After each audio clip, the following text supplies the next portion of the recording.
रुकना मैं कर रहा ना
ओके करूया सुरू. पाटील साहेब, आधी तुमच्या तब्येतीबद्दल सांगा, काय सूचना आहे? नाही, तब्येत आता व्यवस्थित आहे, पण तरी पण आहेच. शेवटी अशक्तपणालाही आंघोळून गेलेले पूर्ण अशक्तपणा प्रचंड आहे. त्याने खूप म्हणजे इतकं अंग दुखतं ना, ते काही सांगता येत नाही, इतका त्रास. सलाईन पुन्हा सुरू करणारच आहे थोड्या वेळाने डॉक्टर.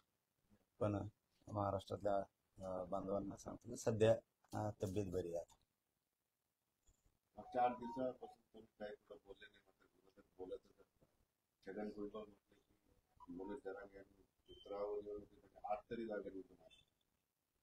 आता ते वेळ आल्यावर सांगून येतात, त्यांना दम नाही निघायचं. वेळ आल्यावर सांगून बरं एक केलं तर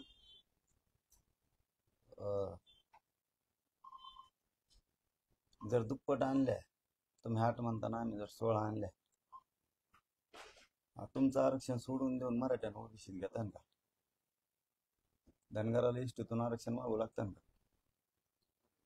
राजकारण सोडून देतान का? गोरगरीबाला जो विरोध चाललाय तो बंद करतान का?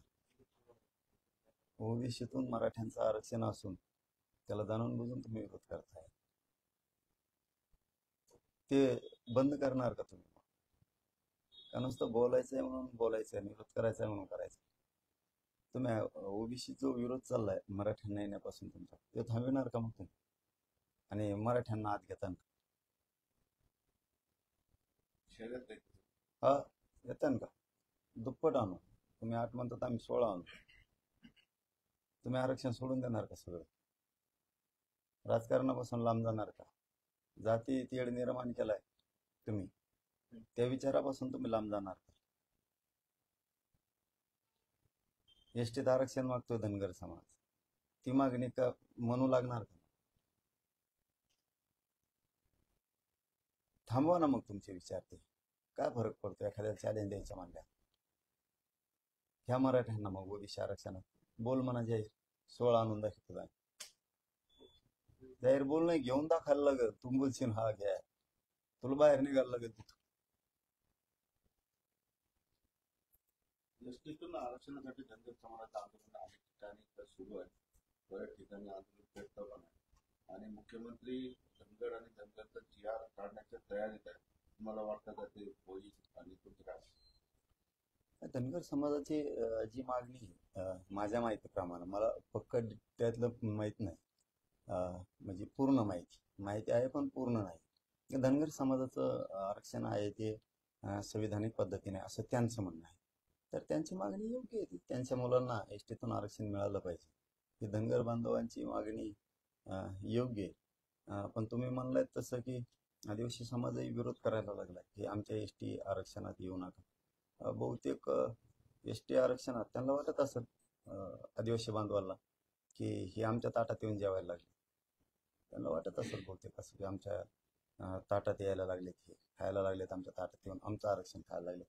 म्हणून एखादी आदिवासी बांधव सुद्धा आंदोलनात उभा राहायची तयारी करायला लागला वाटतं. ते त्यांनाही दिसतंय की आपल्या ताटात धनगर जेवते. जसं मराठा ओबीसी वाद सुरू झाला पॉलिटिकल, तसं आता धनगर आदिवासी वाद पॉलिटिकल सुरू झालं. ही आधीची चूक आहे का त्याचे परिणाम आपल्या सगळ्यांना भोगावे लागतात?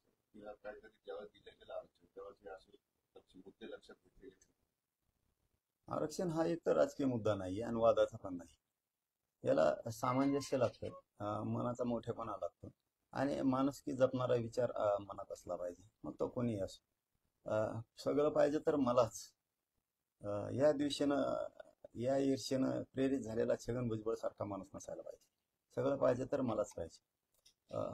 माणुसकी धर्मातून एक भावना जाणली पाहिजे, एक जाणून घेतलं पाहिजे की आरक्षण ही वादाचा विषय नाहीये, राजकारणाचा विषय नाही. ती एक राज्य केंद्राची सुविधा आहे. जसे स्वतःचे लेकरं मोठे व्हावं वाटते, दुसऱ्यालाही स्वतःचे लेकरं मोठे व्हावं वाटते. त्या त्या भूमिकेतून आरक्षणाकडे बघितलं पाहिजे. पण आरक्षण म्हणजे निवड राजकारण यांनी धरलंय आणि आरक्षण म्हणजेच पूर्ण शत्रुत्व असा एक त्यांनी अजेंडाच बांधलाय त्या छगन भुजबळ. आरक्षण हे एक या समुदायाने घेतलं पाहिजे, त्याही घेतलं पाहिजे, जो मागाशी त्यालाही मिळाला पाहिजे. मग त्याच्यात जात नाही तोलली पाहिजे. डायरेक्ट जात तोलतात. मराठ्यांना आरक्षण मागितलं नाही द्यायचं, म्हणजे मागास असला तर नाही, मुसलमानांनी मागितलं नाही द्यायचं. हे जात तोलीत धडक. हे सुविधा किंवा माणुसकी धर्म किंवा लेकरांना लागतंय आरक्षण जसं आपल्याला लागतं तर दुसऱ्याच्या लागत असेल, हे नाही शकत. ही वादाचा विषयच नाही. पण हे राजकारणी लोकांना ज्यांच्या राजकीय स्वार्थापोटी यांनी गरीब मारेत आणले. भाजपचे केंद्रीय नेते अमित शहा येऊन गेले, बैठका झाल्या पक्षाचे एकत्र. बोलताना ते असं बोललेले की आम्हाला मोठ्या आंदोलनाला हाताळायची सवय आहे. गुज्जर पटेल यांचं आंदोलन आम्ही हाताळायला सत्तेवर आलो, मराठ्याचे आंदोलन आम्ही तसंच हाताळतो. म्हणजे ते फडणवीस बघून गेले. बर, हे बघा, एकतर ते काय उद्देशाने बोललेत हे नाही मला, मी बघितलं नाही, काहीच बघितलं नाही. मी माझ्या शरीराच्या वेदना, माझ्या समाजाच्या वेदना मला माहिती आहे, त्यामुळे मी माझ्या याच्यातच होतो, मी बघितलं नाही. पण आता त्यांचा उद्देश नेमका काय, कोणत्या अर्थाचा आहे हा माहीत नाही मला. पण ते एवढं सोपं नाही. कोण म्हणले तुम्ही? अमित शहा. अमित शहा, त्यांना तर बोललो होतो आम्ही, अमित शहा साहेबाला, की शिर्डीला आलते मोदी साहेब तेव्हा बोला आरक्षणाच्या बाजूने. एकदा अमित शहा साहेब याला आले होते त्या नागपूरला, त्यावेळेस आता तेव्हा नाही बोलले, आता बोलले. चिलमित शहाच्या याची वेळ येऊ देऊ नका तुमच्या साहेब, मराठीच्या नका नादी लागू तुम्ही. हे बघा, तुम्हाला सरळ सांगतो अमित शहा साहेब, तुम्ही पटेल आंदोलन कसं हाताळलं, गुर्जर आंदोलन कसं हाताळलं, तसंच तुम्ही मराठ्यांचे आंदोलन हाताळणार. हे बघा, मी जाहीर सांगतो, अमित शहा साहेबाला पण आणि देवेंद्र फडणवीस साहेबांना पण,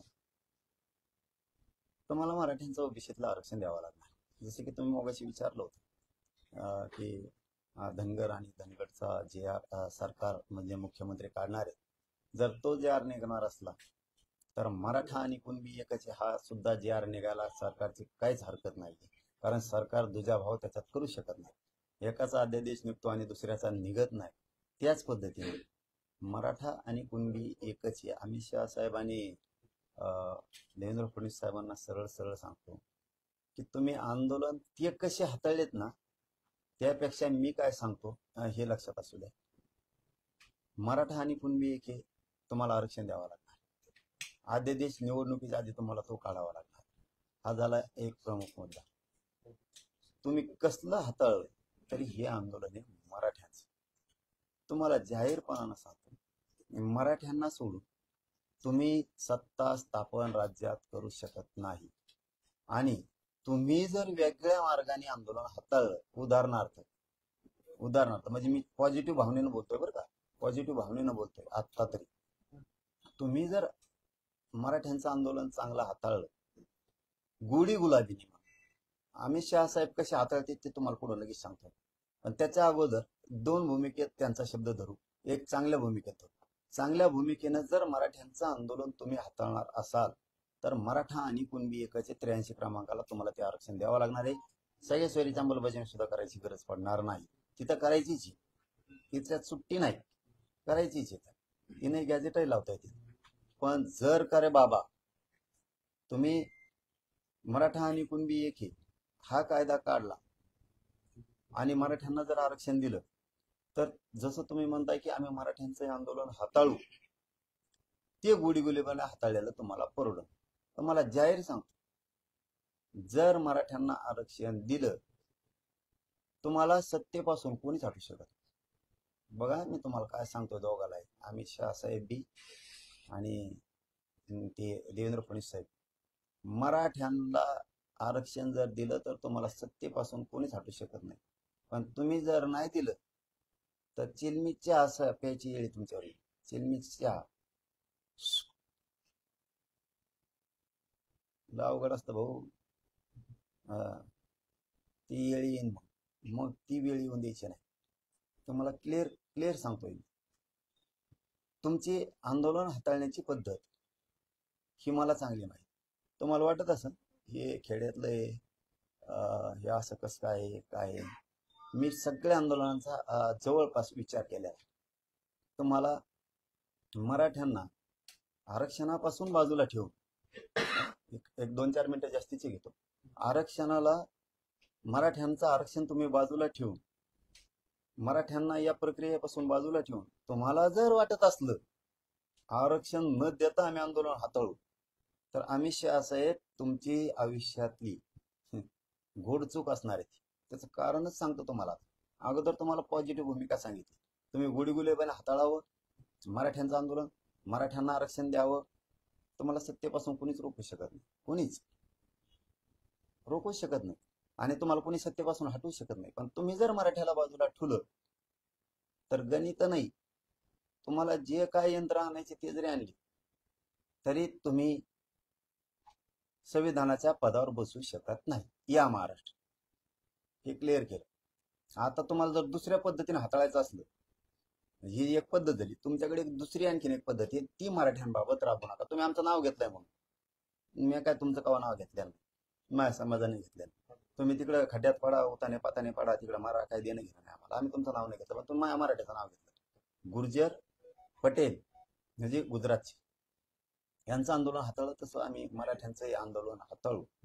तुम्ही जर त्या पद्धतीने हाताळाल, तुमच्या पद्धतीने, तुमची पद्धत म्हणजे काय, कष्ट लोकांनी करायचं आणि लोणी आपण खायचं.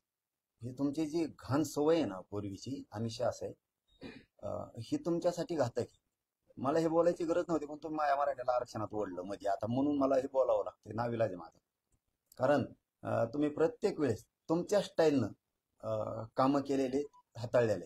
जसं की उदाहरण म्हणून देतो, जसं की भाजपासाठी रक्त अंगातलं पूर्ण संपवून घेतलं वाजपेयी साहेब आहेत, त्याच्यानंतर आडवाणी साहेब आहेत, त्यानंतर जॉर्ज फर्नांडिस आहेत, त्याच्यानंतर अरुण जेटली साहेब आहेत, व्यंकय्या नायडू साहेब आहेत, त्याच्यानंतर आपले प्रमोद महाजन साहेब आहेत, सुषमा स्वराज, असे जी एक टीम होती पूर्वीची, अशोक सिंगल, मला वाटतं प्रवीण तोगडिया, मुरली मनोहर जोशी, ही जे मोठमोठाले टीम होत्या, मला वाटतं रामजेठ मलानी सुद्धा बहुतेक त्या याच्यामधलेच आहेत. ह्या लोकांनी स्वतःचा ध्येय झिजावला. अमित शहा असं आहे ते तुमचं कुटुंब होतं म्हणून तुमचं साधलं. मराठ्यांचं आंदोलन तसं नाही हाताळायचं. ज्या माणसानं उभा देश पिंजून काढला त्यांना तुम्ही कोपऱ्यात बसले, त्यांचं नाव आहे लालकृष्ण अडवाणी. हो, तुम्ही कसं हाताळताय स्वतःच्या कुटुंबाला, तो एक परिवार आहे तुमचा. ते तुमचा अंतर्गत विषय, आम्हाला नाही देणं घेणं. पण तुम्ही पटेलांशी गुर्जरांशी मराठ्यांचं आंदोलन जोडलं आणि तुम्ही ते हाताळायच्या भूमिकेत निघाला.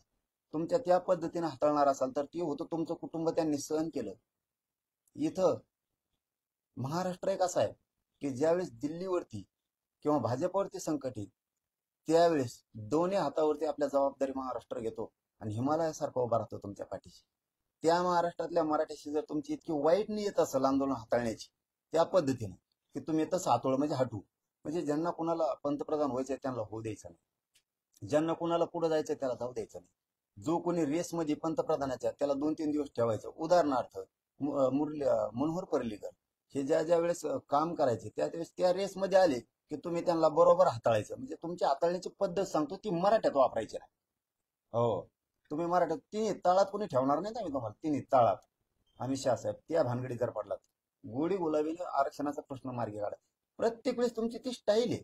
ज्या पद्धतीत जसं की योगी आदित्यनाथ साहेब ज्यावेळेस त्या फ्रंटला येत आहेत की आता हे पंतप्रधानाच्या लेवल जाणार, तुम्ही हाताळलं रिव्हर्स टाकलाच म्हणून समजायचं.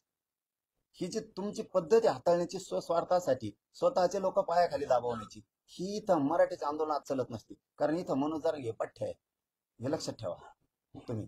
हीच पद्धत तुम्ही ज्या ज्या वेळेस पुढं पुढं जायचंय तुम्हाला त्या त्यावेळेस तुम्ही संपवता. ज्या लोकांना उभं आयुष्य घातलं त्या लोकांना सुद्धा संपवायला तुम्ही, जसं की आपले शिवराज चव्हाण मामा, ज्या माणसानं मध्य प्रदेश स्वच्छ केला, एकदम चांगल्या पद्धतीत पुढं डेव्हलप केला, जो माणूस रेसमध्ये चालला तो माणूस तुम्ही कसा हाताळला हे आम्हाला सांगायची गरज नाही. सुषमा स्वराज यांना तुम्ही कसं हाताळलं हे आम्हाला सांगायची गरज नाहीये. ही तुमची हाताळण्याची पद्धत आम्हाला चांगली माहिती आहे. ज्यावेळेस नितीन गडकरी साहेब त्या स्टेजला जाणार आहे त्यावेळेस कसं हाताळायचं हे आम्हाला चांगलं माहिती. तुम्हाला तुमच्या स्वार्थासाठी तुम्ही ज्यानं तुम्हाला मोठं केलं त्याचं नाव न घेण्याऐवजी ज्यांनी तुमचा भाजप रूपी संसार मोठा केला, ज्यांनी योगदान दिलं त्याचं नाव तुमच्या तोंडातून चांगलं निघण्याऐवजी तुमचं दुसऱ्याचं निघतं की ज्यांनी तुम्हाला विरोध केलाय त्याला म्हणताय तुम्ही आम्ही त्यांच्या कणगुळीला धरून राजकारण शिकलोय. म्हणजे तुमची हाताळण्याची पद्धत दोघांची ही आम्हाला चांगली माहिती. तुम्ही माझ्या मराठीवर बोललात म्हणून मला तुमच्यावरती बोलायची वेळ आली. तुमची ही काम करण्याची पद्धत जी आहे ना, ही हाताळण्याची, ही तुमच्यासाठी खूप घातक आहे. तुम्हाला दिसतंय ते बरं, अमित शहा साहेब तुम्हाला फक्त दिसतंय हम करो सो कायदा काहीतरी ते तुम्हाला वाटतंय, पण तुम्ही इतके येडी जनता या देशातली समजूच नका. तुम्ही जे माणसं आयुष्य त्यांनी घातलं, वसुंधरा राजे साहेब ज्यांनी आपल्या मनगटावरती सगळं भाजप पेलून धरलं होतं, ज्या काळात तिथं वाढत नव्हतं ती परिवर्तनाची लाट ज्या लोकांनी निर्माण केली, त्यांच्या जोडीला ज्योतिरादित्य शिंदे साहेब, हे लोक ज्या ज्या वेळेस त्या रेसला येतील त्या त्यावेळेस तुम्ही कशा मागे फेकायचे, तुमच्या आंदोलन हाताळण्याची पद्धत काय, तुमच्याच लोकांचा घात तुम्ही कसा करायचा, आंदोलनाकडे येतो मी. तुम्ही आंदोलन तेही कसे हाताळले त्याच्याकडे पण येतो. आज येतोयच तुमच्याकडे मी आता. पण तुम्ही तुमचे सुद्धा कसे हाताळले. तुम्ही अनंतबेन पटेलांचं काय केलं, पटेलांचा वापर करून तुम्ही गुजरातमध्ये कोणत्या बेटावरती काय उभा केलं, दीव दमनच्या बेटावरती तुम्ही काय उभा केलं, नगर हवेलीच्या बेटावरती तुम्ही काय उभा केलं, सिलवाशाच्या बेटावर तुम्ही काय उभा केलं, आणि स्वतःचे लोक तुम्ही खड्ड्यात घालून तुम्ही वर येण्यासाठी तुम्ही कोणत्या थराला गेलेला आहेत ना, तुम्हाला वाटत नसेल की इतक्या लांबपर्यंत काय काय करायला आहे. कारण माझ्या मराठीचं आंदोलन हाताळायच्या भानगडीत जर पडाल तर तुम्हाला सांगतो तुमचा राजकीय एन्काउंटर होणार. तुम्ही असे राजकीय एन्काउंटर इतके केले की भयानक केले. तुम्ही चांगले काय कमी केलं होतं प्रमोद महाजनांनी,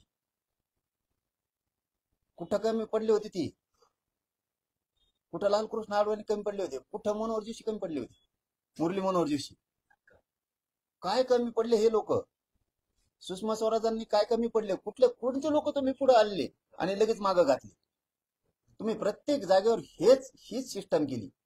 तुम्ही हरियाणा झारखंडला तेच केलं, तुम्ही गोव्यातही हीच केलं, तुम्ही कर्नाटकाला पण हीच सिस्टम राबवली, तुम्ही तामिळनाडूला हेच केलं. तुम्ही काम करताना तुमचे लोक फक्त एकदा वातावरण ढवळून निघूस तर वापर केला आणि नंतर तुमच्या सोयीनुसार तुम्ही तुमचा पक्ष आणि सत्ता हाताळली तुमच्या सोयीनुसार. हे तुम्ही सगळ्यात मोठं पातक केलेलं आहे. का प्रवीण तोगडे यांनी काम नाही केलं, पळून जायची वेळ आणली तुम्ही त्याच्यावर. अशोक शिंगालांनी काम नाही केलं, पळून जायची वेळ आणली. हिंदू राष्ट्र सेनेसारख्या असं मोठमोठ्या विश्व हिंदू परिषद बजरंग दलासारख्या लोकांनी तुमच्या पक्षासाठी तुमच्यासाठी काय नाही काम केलं. या लोकांनी जेल नाही भोगली तरी तुम्ही असं हाताळलं की त्या लोकांवरती वाईट परिस्थिती आज. ही तुमची काम करण्याची सिस्टम आहे. तुम्ही जे तुम्हाला मोठे करतायत त्यांना तुम्ही संपवताय. अशा पद्धतीचं आंदोलन तुम्ही हाताळता, तुमचा पक्ष सुद्धा हाताळता. उगा आता ते मोहन भागवत साहेब खंबीर फुटाड निघालं म्हणून जमलं नाही. तुम्ही कोणाला सोडलेलं नाही, तुम्ही इतके पूर्वी ते वैद्य साहेब पण त्यांच्यामध्ये होती. तुम्ही सुदर्शन बहुतेक नाव आहे त्यांचं. हे लोकांनी जे काम केलेलं आहे यांनी हे भाजप, हे राष्ट्र, इथला विचार, इथली प्रगती वाढावी म्हणून कामं केली. आणि तुम्ही सत्ता हस्तगत करायसाठी तुम्ही RSS सुद्धा सोडलं नाही. तुम्ही मोहन भागवत साहेब सुद्धा सोडलं नसतं, पण ते लय खंबीर निघालं कुठार म्हणून तुमचं काही चाललं नाही. हे विचार आहेत का तुमचे हाताळण्याचे? गुर्जर आंदोलन असं हाताळलं, पटेल आंदोलन तसं हाताळलं, मग मराठ्यांचं हाताळणार, हे विचार आहेत तुमचे हाताळायचे? हे विचार आहेत? हे विचार आहेत भगतसिंगाचे? हे विचार आहेत राजगुरूंचे? हे भारत माता की जय कोणचे? हेगडेवारांचे हे विचार आहेत? लोकमान्य टिळकांचे हे विचार आहेत? कोणते? छत्रपती शिवरायांचे विचार आहेत हे? उपाध्यायांचे हे विचार आहेत का ते? कोणते विचार चालवायला तुम्ही? कोणचं हिंदुत्व चालवलं तुम्ही? कळस बसायच्या अगोदर मूर्त्या बसवणार आहे तुम्ही, आणि तुम्ही मराठीत आंदोलन हाताळणार आता. कोणता विचार चालवाला तुम्ही? सावरकरांचे हे विचार आहेत? देशातल्या जनतेच्या विरोधी विचार आहेत का त्यांचे? मग ही देशातली जनता नाही का? पटेल, गुर्जर, मराठा हे आंदोलन तुम्ही असे हाताळणार आता, मुळीत काढायचे? कोणतं डोकं चालवताय तुम्ही? तुम्ही स्वतःला किती महान बुद्धिवादी समजताय? राजकीय एन्काउंटर करणं म्हणजे बुद्धी चालवणं नाहीये साहेब. दादागिरीच्या जोरावरती मी काही करल हे लय दिवस नाही चालत. ज्या लोकांनी तुमच्यासाठी मोठमोठ्या महाराजांनी खस्ता खाल्ल्या त्यांना सुद्धा आउट केलं तुम्ही.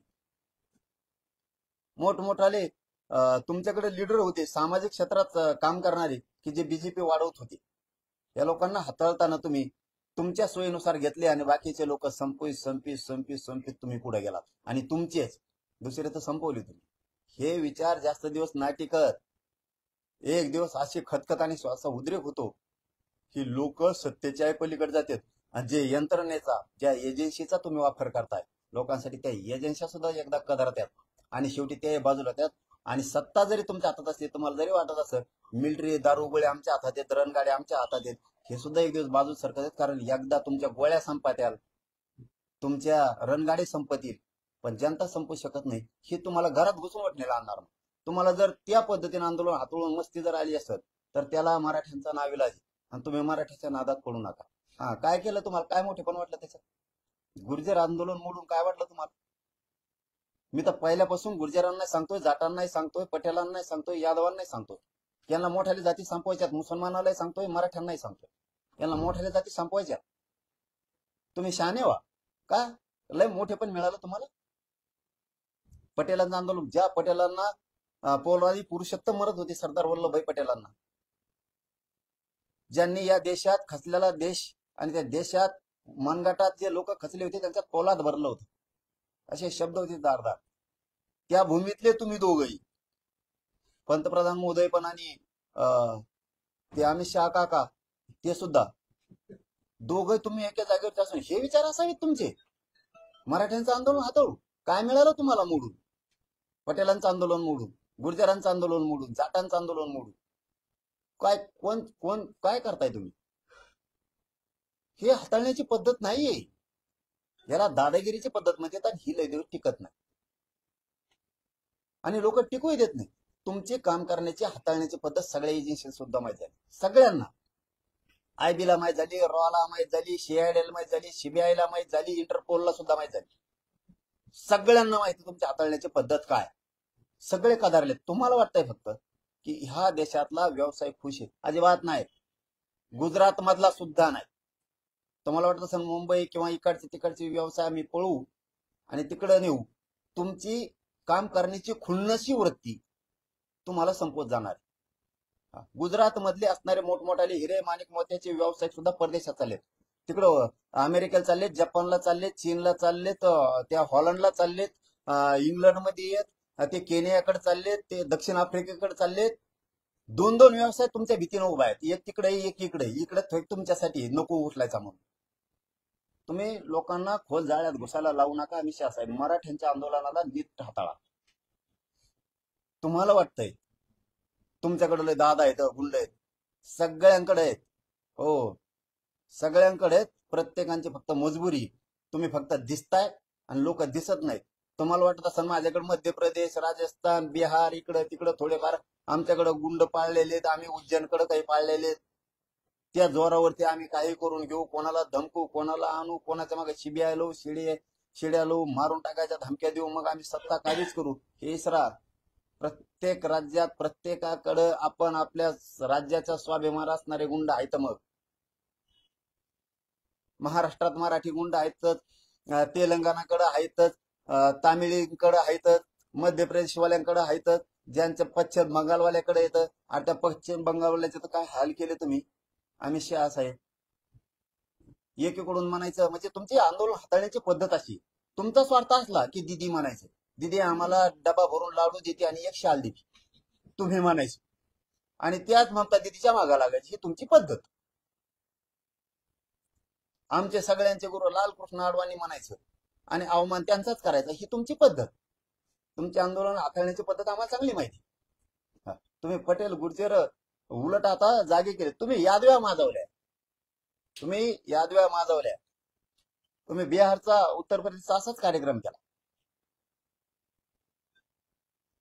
मुलायम सिंग यादव, लालू प्रसाद यादवच्या अंगावर घाल, लालू प्रसाद यादव नितीश कुमारांच्या अंगावर घाल, चंद्रबाबू नायडू त्यांच्या अंगावरती घाल. जे नितीश कुमार पंतप्रधानाच्या लेवलमध्ये होते, तुम्ही काय काय काय चॉकलेट कुंकड दाखवता आणि तुमचा काय भरोसा नाही. तुम्ही त्यांचेही गेम लावले. तुम्हाला किती राजकीय ज्ञान आहे हे सगळ्याला माहिती. दादागिरीचं राजकीय ज्ञान आणि जनता परिवर्तनाच्या दिशेनं नेणं, हा भारत देश आपण काय म्हणू त्याला महागुरु बनवण्याकडे न्यायचं, आर्थिक सत्तेकडे न्यायचं, हे विचार वेगळे आणि दादागिरीनं नेण्याचे वेगळे. अहो तुमच्यावरती न्यायपालिका सुद्धा खुश नाहीये. काय म्हणताय सर न्यायाधीश तुमच्याबद्दल? कोणाला शिकवताय तुम्ही आंदोलन हाताळायचं? सर न्यायाधीशांच्या भूमिका तुमच्याबद्दलच्या काय आहे? इतक्या भयानक परिस्थिती करून ठेवल्यात तुम्ही. आर्थिक सगळी जडणघडण ज्या माणसानं बसवली त्या माणसाला सुद्धा तुम्ही नीट विचारत नाहीये. तुमचे काम करण्याची पद्धत म्हणजे फक्त खुर्ची आणि खुर्ची बस. नुसते कोणत्या महाराजांनी तुमच्यासाठी कामं केले नाही? कोणत्या रामदेव बाबांनी तुमच्यासाठी काम केलं नाही? त्यांचे भक्त तुम्हाला मतदानाला चालतो. तुम्हाला त्यांचे चालतो, नरेंद्र स्वामी चालते, स्वामी समर्थांचे चालते, तुम्हाला सगळ्यांचे सांगते, जे गुरुदेव चालते, तुम्हाला ते आश्रम बापूंचे भक्त मतदानाला चालते, ते राम रहिमांचे भक्त तुम्हाला मतदानाला चालते, सगळ्यांचे चालते. तुम्हाला आणखीन कोण कोण महाराज असतील त्यांचे चालते. ते बिचारा राव, ते आपला ही काय नाव आहे त्यांचं, रामदेव बाबा, ते बिचारे आपले पाय टांगड्या वाकड्या करू करू करू करू लोकांना बिचारे ते शिकवित येत. त्यांचं जगाच्या पाठीवर एक प्रोडक्ट निर्माण झालं होतं, प्रोडक्ट की त्याची तोडीस तोड कोणीच करू शकत नव्हतं, कोणीच. आहे ना तुमचा माणूस तो? का बरं बंदी घातली त्यांच्या विक्रीवर, आयात निर्यातीवर? रामदेव बाबांनी काय केलं तुमचं?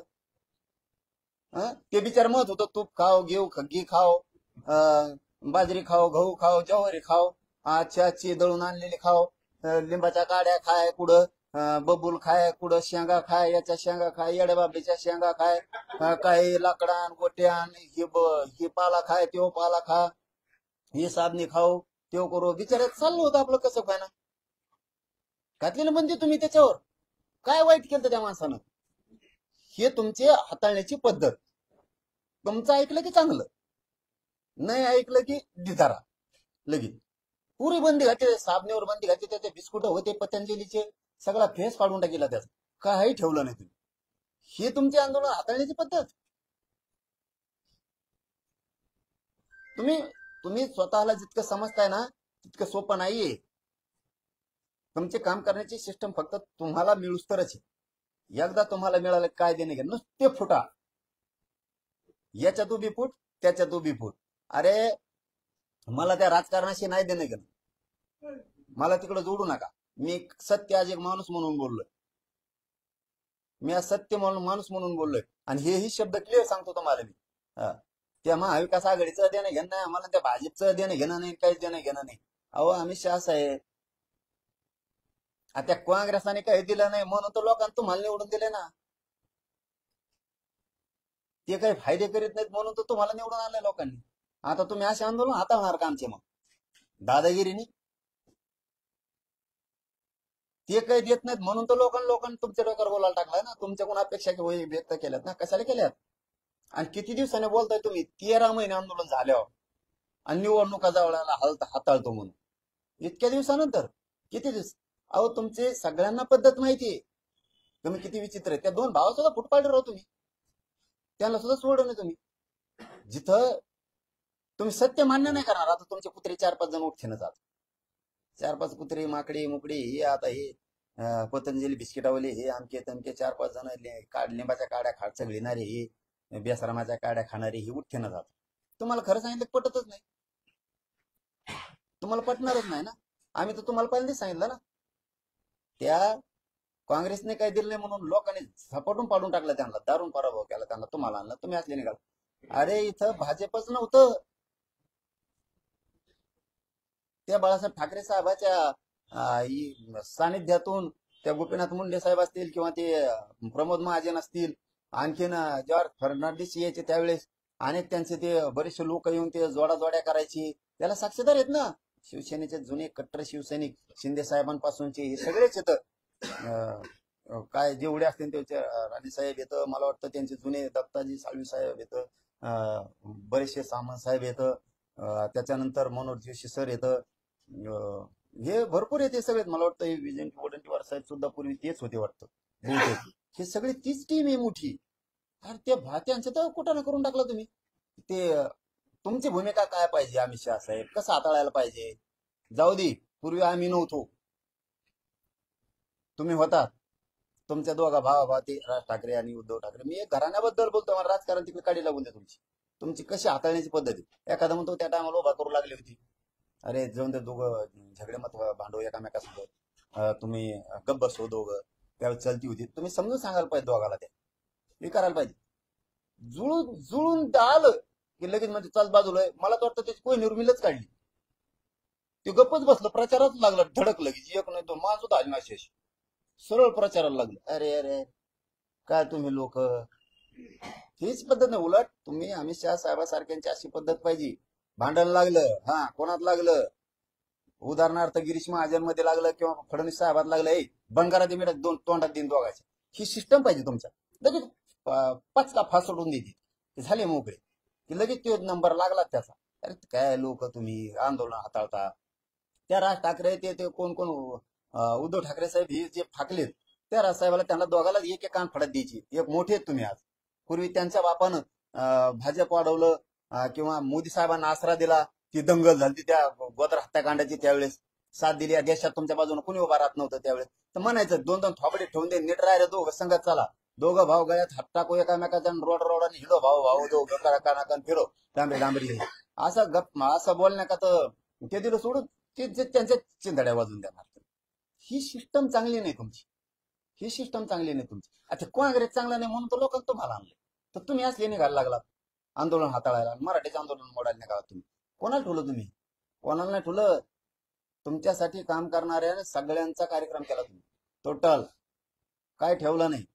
सगळी अर्थव्यवस्था डब घ्यायला आणली तुम्ही, व्यवसाय उद्योग सगळं डब घ्यायला आणलं, काहीही ठेवलं नाही. ना तुम्ही नेता ठेवला, ना समाजात सामाजिक कार्यकर्ता ठेवला, ना महाराजात महाराज ठेवलाय, ना कुठं देवस्थानात ठेवलंय. तुमच्या पद्धतीनं तुम्हाला जसं वागताय तसं वाटतं. पण शेवटी लिमिट असत, शेवटी खूप लिमिट असत.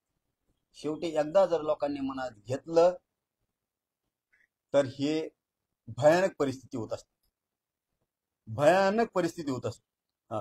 तुम्ही आम्ही बी कट्टर हिंदू आहेत, हो आम्ही बी या राष्ट्राचे सेवकाचे पठ्ठे, कट्टर हिंदू आहेत आम्ही सुद्धा भक्तच आहेत. पण आम्ही आमच्यात हातळून वाटलं नाही करीत तुमच्यासारखं.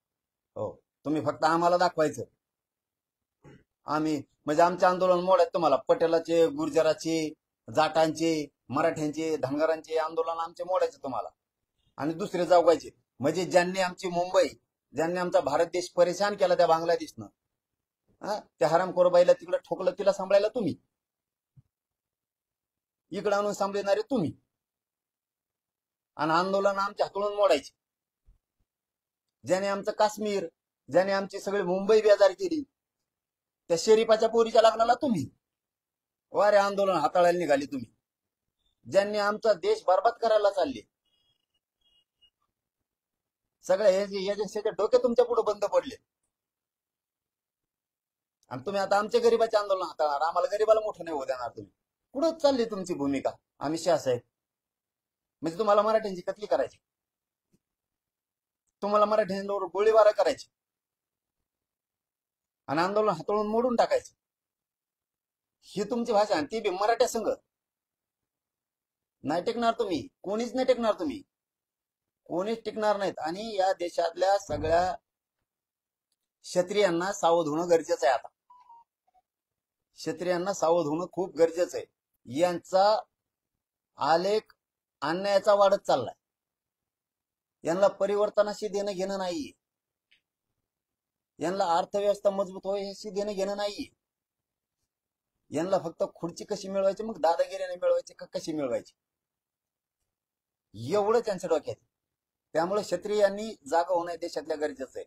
मग तो यादव असेल, उत्तर प्रदेश असेल, जाट असेल, तुम्ही हरियाणाचे असतील, तुम्ही पटेल असेल, म्हणजे गुजरातचे पाटीदार असतील, गुर्जर, जाट, राजपूत, राजस्थान, मध्य प्रदेश, तामिळनाडू, ह्या सगळ्या लोकांना खूप चाणक्य बुद्धीनं सावध होणं गरजेचं, खूप चाणक्य बुद्धीनं गरजेचं आहे. नसता हे लोकांच्या हातात एकच डाव आहे, ऐक नाही तर तो राजकीय एन्काउंटर करू. जर जनता एन्काउंटर राजकीय करायला लागली ना, पुढच्या वेळेस तुम्ही दिसणार सुद्धा नाही. आणि तुम्ही असं जर लयच करायला लागलं, आता पोलिसाचा वापर कर, एजन्सीचा वापर कर, आंदोलनात दडपू टाक, तर जनता तुटून पाडणार आहे. मग जनता तुटून पाडणार, मग आरेला कार्य करावंच लागणार. इथं नाविलाजी तुम्ही कोणाला सुचून देणार राहू? काय पद्धती तुमची? मुसलमानाची विषयी वेगळीच भाषा, मराठ्यांविषयी वेगळीच भाषा, तुमची ख्रिश्चनांविषयी वेगळीच भाषा. तुम्हाला कामच करायचं नाही. तुमच्या दलित मुस्लिमांविषयी वेगळीच भाषा, बाराबलुतेदारांविषयी, ओबीसी विषयी वेगळीच भाषा. तुम्हाला लोकच जगू द्यायचे नाही. तुम्हाला तुमच्या भाजपात सुद्धा काढ्या लावल्यात तुम्ही. तुमचे संपवायला निघाला. सगळ्याला माहितीये नागपूरसाठी यावेळेस काय केले तुम्ही. हो, दिल्लीपासून काय काय सूत्र हलिले तुम्ही, सगळ्यांना माहितीये. तुमचेच लोक पाडायचं होतं, तुम्ही काय काय करताय त्याच्यात आम्हाला पडायचं नव्हतं. पण तुम्हाला काही घेणं नाही आमच्या आंदोलनात हातळून ते बंद पाडायचं. आणि हे कदापि तुम्हाला शक्य होणार. तुम्हाला पुन्हा पुन्हा सांगतो मी, तुम्ही प्रामाणिकपणानं आमचं आरक्षण ओबीसी ते आम्हाला द्यायचं. तुम्ही आंदोलन दादागिरीनं हाताळायच्या भानगडीत पडायचंच नाही. तुम्ही ना मारू शकतात मराठ्यांना, ना पाडू शकता, दोन्ही बी नाही. मारायची टप्पर मराठ्याला तुमच्यात एवढी नाही, कारण मराठा सोपा नाही. 27 कोटीपेक्षा जास्त क्षेत्रीय मराठा या देशावर. तुम्ही लय झोपेत नका राहू, लय झोपेत नका राहून, लय सोंग बी नका घेऊन, कुंकड नका बोलू, आणि कुंकड बोलून पडून घेऊ नका स्वतः. मी तुम्हाला सत्य हकीकत सांगितले. विचार चालवताना नीट चालवा. भगतसिंगांचे विचार कसे आहेत ते चालवा, लोकमान्य टिळकांचे विचार, छत्रपतींचे विचार, तुम्ही ते हेगडेवारांचे विचार ते चालवा. हे काय मग ऐक नाही तर पाडून टाकीन, लगेच गुतून टाकीन, हे काय पद्धती? ही कोणती पद्धती तुमची? तुम्ही वेठीच नाही धरू शकत जनतेला. आणि तुम्ही मराठ्याच्या तर भानगडीतच पडू नका. तुम्हाला खरं तेवढं सांगतो, तुम्ही मराठ्याच्या भानगडीत पडूच नका. आरेला कार्य जर मराठा करायला लागला तर महाराष्ट्रापासून तिथपर्यंत कार्यक्रम करेल. कारण शेवटी तुम्हाला सांगतो, हा महाराष्ट्रच एक असा आहे की याने दोन्ही हातावरती जबाबदारी तुमच्या पाठीशी उभा राहण्यासाठी घेतलेली होती. ज्या वेळेस संकटात देश सापडेल त्यावेळेस महाराष्ट्र या दिल्लीश्वरांच्या पाठीशी खंबीरपणाने हिमालयासारखा उभा राहिलेला आहे. आज तो महाराष्ट्रातला मराठा किंवा ती जनता अडचणीत आली म्हणून तुम्ही तिला खिंडीत पकडू नका, ध्यानात राहू द्या. जर का मराठ्यांनी खिंडीत पकडलं ना, इतके बेकार हाल होते तुमचे, इतके बेकार हाल होते की ते सांगता सुद्धा तुमच्या नाकीनं येत. तुम्ही सगळ्यांपासून कार्यक्रम लावलेला आहे, तुम्ही सगळ्यांचे असेच हाताळले. तुम्ही जयललितांपासून तुम्ही जेवढे ते दुसरे रेड्डी, जगमोहन रेड्डी, तुम्ही हे जे कार्यक्रम लावले मुंबईचे, तुमच्यातले कधीच नव्हतं. तुम्ही आणखीन फरक करून बघा. हरियाणात तुम्हाला अर्धा अर्ध कवाच नव्हतं. फक्त तुमच्या असल्या वागण्यामुळे अर्धा अर्ध झालं. एक संघ होता. उत्तर प्रदेश एक संघ होता. अर्धा अर्धा फक्त तुमच्या असल्या वागण्यामुळे झाला. गुजरात अर्धा अर्धा फक्त तुमच्या असल्या वागण्यामुळे व्हायला लागला. राजस्थान एक संघ होता. तुमच्या असल्या वागण्यामुळे अर्धा अर्ध व्हायला लागले. तुमचीच भाषा आम्ही तुम्हाला शिकवायलो. जसं का आम्ही तुमचे प्रवक्ते आहेत असं तुम्हाला सांगितलं. थोडक्यात समजूनच सांगितलं, विरोध नाही केला. आणि पुन्हा पुन्हा तेच सांगतो, त्या काँग्रेसने काही नाही दिलं म्हणून लोकांनी तुम्हाला आणलं. आणि तुम्ही जर आता आंदोलन असे हाताळणार असलात, पटेल मराठी यादव राजपूत गुर्जर जाट जर विरोधात गेले ना, हे क्षेत्रीय मराठी जर खवळले ना, बिनबुडच झाला तुमचा खलास.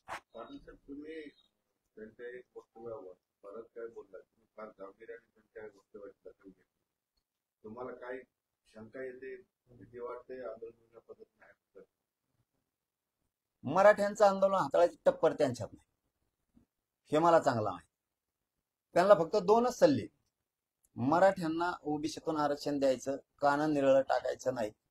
तुम्हाला सत्तेपासून कोणीच खाली घेऊ शकत. पण मराठ्यांना डावलून, मराठ्यांना कारण निरळ टाकून तुम्ही जर आंदोलन हाताळतात तर त्यांना चांगलं माहिती. मराठे जाताना गुजरातहूनच कटकपर्यंत गेले होते, पानिपत पर्यंत. मराठे काय करू शकतात ना, मग हे त्यांना चांगलं माहिती. आणि बेत घेत नाही मी, नाही कोणालाच. माझ्याजवळ ऐका, मी हे मराठ्याचे खानदान ही अवलादच अशी, हे कोणालाच मुजीत नाही. गप आहे तर गप आहे, ही कोणालाच मुजीत नाही. जर तरायला लागली ना, ही कोणालाच मुजीत नाही, मुजिणार सुद्धा नाही कवाच कोणा. कोणाकोणाला यायचं ते मग आम्हाला कार्य करावं लागणार आहे. मग त्याला नाव नाही होऊ दे काय व्हायचं. पाटील, तुम्ही दसरा मेळावा घ्यायचं म्हणतायत आणि दसरा मेळाव्यासाठी तर बैठकी होतीये, तर तयारी कुठपर्यंत आलेली आहे? काय आदेश दिले समाजाला किंवा बांधवांना? नाही, दसरा मेळावा होणार आहे? नाही, मी दसरा मेळाव्याच्या बद्दलच मी घेणार आहे किंवा घेणार नाही असं काहीच नाही. कारण गड काय ठरवत ती महत्वाची भूमिका असते. कारण ती काय राजकीय नाही, ते सामाजिक. तिथं ना राजकीय कोणता निर्णय होणार आहे. जर ठरलं तर, जर नारायणगडावरती दसरा मेळावा करायचा ठरला तर तो परंपरेचा दसरा मेळावा असणार. जर ठरला तर परंपरेचाच, कुठल्या जातीचा नाही, राजकारणाचा नाही. तिथं सगळे भक्त येऊन दर्शन घेतात. आणि जर ठरलं तर मी त्या मेळाव्याला जाणार. आज बैठक आहे मला, मी त्या मेळाव्याला जाणार. भक्तांचे, येणारे सगळ्यांचे, माता मावल्यांचे सगळ्यांचे आशीर्वाद मी तिथं जाऊन घेणार आहे, त्यांच्या पाया पडून. जर आज काय निर्णय होतो मला माहित नाही, तर हो ठरलं तर भयानक होणार आहे. दसरा मेळावा तो परंपरेचा, ताकदीनं लोक येणार. पण तिथं राजकीय निर्णय काही होणार नाही. ती राजकीय जागा नाही. परंतु तुम्ही आपली ताकद दाखवण्यासाठी आणि आपली ताकद दाखवण्याचा प्रयत्न करणार असं सुद्धा नाही, विरोधकाला कामच काय दुसरं, कशावर टीका करते ते. आता अमित शहा साहेबाला मी काहीच बोललो नव्हतो, तरी ती टीका करते. हाताळीन म्हणतात आंदोलन मराठीचं. तसं त्यांना कामच काय, तिथं ताकद नाही. ताकद दाखवायची बघू आता पुढं 24ला पाडायचे, कौबा करायची, ती ताकद दाखवू. जर अमित शहा साहेबांनी आता चांगलं हाताळलं आरक्षण देऊन तर चांगले दिवस, वाईट हाताळलं तर त्यांच्यासाठी वाईट दिवस. आयोगाचं पथक मुंबईमध्ये दाखल झालेलं आहे. तर निवडणुकीची कशी तयारी करताय, किती जागा लढणार, आचारसंहिता आपण ते आता त्यांचं तारखा ठरल्याशिवाय आम्ही निर्णय घेणारच नाही. काय करायचे, पाडायचे का उभा करायचे, तारखा जाहीर नाही. त्यामुळे आम्ही काहीच बोलणार नाही त्यावर. त्यांच्या तारखा तर हो दे एकदा, त्यांचे गणित जर नाही बिघडले तिथून पुढं. आता अमित शहा साहेबांनी पुन्हा दुसरं ढवळून ठेवलंय आता ही खेळ, की मी आंदोलन हाताळणार, असं करणार तसं करणार. बघू मग तुम्ही कशी हाताळतात ती. निवडणुकीत एवढं सोपं नाही साहेब. इथं 50-55% मराठा समाज, ज्यांना डावलून, यांच्यावर अन्याय करून, बिना मराठा आरक्षणाचा निर्णय घेता निवडणुका झाल्या की यांचा कार्यक्रम आरक्षण द्यावं लागणार. त्याच्याशिवाय पुढे एवढं सोपं नाही. मग आमचं त्यांनी नाही दिलं आरक्षण, आम्ही संधी दिली कुणाला, देवेंद्र फडणवीस साहेबाला. एक शब्द बोललो मी आज त्यांना, आज बी एक शब्द सुद्धा बोलला मी. कंप्लीट 20 दिवस झाले फडणवीस साहेबांना सांगितलं होतं मी उपोषण करतोय, म्हणजे मीडियाच्या माध्यमातून. मी उपोषण करतोय. मला राजकारणात जायचं नाही, माझ्या समाजाला जायचं नाही. तुम्ही म्हणता राजकीय भाषा बोलतो, एक शब्द बोलणार, एक शब्द बोलणार. बोललो का फडणवीस साहेबाला एक शब्द राजकीय बोललो का काही? एक शब्द सुद्धा नाही. आता बोललो ते अमित शहा बोलले म्हणून त्यांना बोललो, शहा साहेबांसाठी होते. परंतु मी फडणवीस साहेबांसाठी बोललेलो नाही. त्यांना आणखी संधी, आमचं आरक्षण आम्हाला देऊन टाकावं, तुम्हाला संधी दिलेली आहे. जो फायदा करतो, फायदा करणारा समाजाला दिसतो. तुम्ही आमचं द्या, आम्ही तुमचे विरोधक नाही, शत्रू नाहीत. पण जर नाही दिलं, आपल्या नावाने बॉम्बलायचं नाही. ही पारडेत किती आणि काय झालं आणि कसा राडा झाला, हे फडणवीस साहेबांना संधी. आजही मी फडणवीस साहेबाला एक शब्दही बोललेलो नाही. 22-23 दिवस झाले आणि बोलणार बी नाही. पण आचारसंहितेचं आज जर दिलं नाही तर तिथून पुढं काय बोलन आणि तुमचं काय गणित इतकून टाकी, त्याचा तळाला मेळ राहणार नाही. फडणवीस साहेबांना विनंती आहे की तुम्ही आमचं आरक्षण देऊन टाका, तुम्हाला संधी आहे. आम्ही उपोषण करून तुम्हाला संधी दिली. आमचं आरक्षण, आम्हाला हक्काच्या मागण्या मान्य करून टाका. तुमचं राजकारण तुम्हाला लकला, आम्हाला राजकारणात जायचं नाही. आणि जर नाही दिलं तर सगळे गणित बिघडून टाकणार. फिरून पश्चातापाला सुद्धा वेळ येऊ द्या. तोंड लपवायला सुद्धा जागा ठेवणार. धन्यवाद. पुढील निर्णय तुम्ही कधीपर्यंत घेऊ? आचारसंहिता लागल्याशिवाय नाही. मी कळूनच देणार नाही. कारण त्यांना आमचे डाव बघायचे आणि आम्ही आमचे डाव नाही कळू देणार. कारण ज्यावेळेस त्यांच्या तारखा टिकल्यावर होत्या त्यावेळेस आम्ही समाजाची मी बैठक घेणार आणि ठरवणार पाडायचे का उभा करायचे. त्यावेळेस समाज म्हणून पाडायचे किंवा उभा करायचे त्यावर निर्णय होणार. आणि आम्ही सगळ्या तयारीनं पक्के बसलेलो आहे. पक्की तयारी करून बसले होते आम्ही, दोन्ही बी, पाडायची बी उभा करायची बी, काय अडचण. पक्की तयारी आमची. फक्त पुन्हा पुन्हा सांगतो, फडणवीस साहेब आपला विषय मार्गी काढा. तुमचं राजकारण तुम्हाला लकला आणि मराठ्यांच्या नादी लागायच्या भानगडीत पडू नका. कारण देशातला जर आता हे क्षत्रिय खवळला, तुम्ही जे मोडीत हाताळायला निघाला, तर हे इतकं अवघड असतं की कोणचीच गोळी, कोणचीच दारू, कोणचाच रणगाडा जनतेपुढे टिकत नाही. जनता जर एकदा बिघडली तर घरात घुसून न्याय घेत असते. राज्यात तिसरी आघाडी निर्माण झाली आहे. गोष्टी आहेत, छत्रपती संभाजीराजे आहेत, बच्चू आहेत, त्यांनी भेट पण घेतली होती. त्यांच्यासोबत जाण्याची चर्चा चालू आहे. बघूयात, नाही त्यावर काही चर्चा नाही आमची. भेटायला आले फक्त, बाकी काय ते नंतर आता विषय होईल. निवडणुका तारखा झाल्या. चल, धन्यवाद.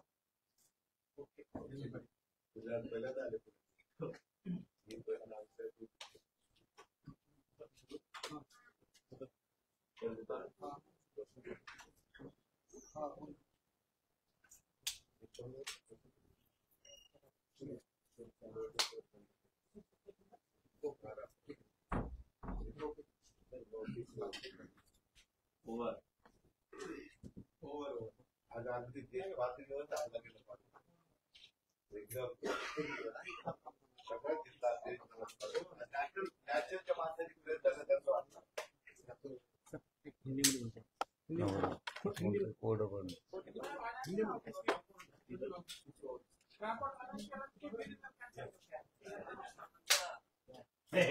तुला काय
Thank you.